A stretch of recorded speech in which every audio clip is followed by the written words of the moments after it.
Double H নিচের দিকে, দুটো সি ডবল এইচ যেটা ভার্টিক্যালি প্লেসড হবে। আর বাকি যে দুটো গ্রুপ এইচ ও এইচ, সেটা দেখো দুটো এইচ ডান দিকে আছে তো দুটো এইচ ডান দিকে হবে, দুটো এইচ বাঁ দিকে আছে তো বাঁ দিকে হবে।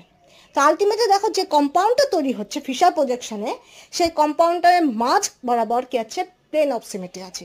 আর সেই প্লেন অফ সিমেট্রি কি হচ্ছে, সিমেট্রিক্যালি সেটাকে কাট করছে, তার মানে কি হচ্ছে, মেসো কম্পাউন্ড হচ্ছে।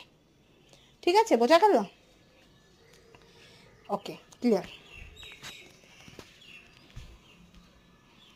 আর এটা তো আমি বললামই, মেসো কম্পাউন্ড তৈরি হচ্ছে, যেটা লাস্ট কার্বন ফিশার প্রজেকশন সেটাই হয় ফ্রন্ট কার্বনের সহর্স প্রজেকশন। আর তাহলে তেমনই সহর্স প্রজেকশনের যেটা ফ্রন্ট কার্বন সেটাই তোমার ফিশার প্রজেকশনের লাস্ট কার্বন হবে।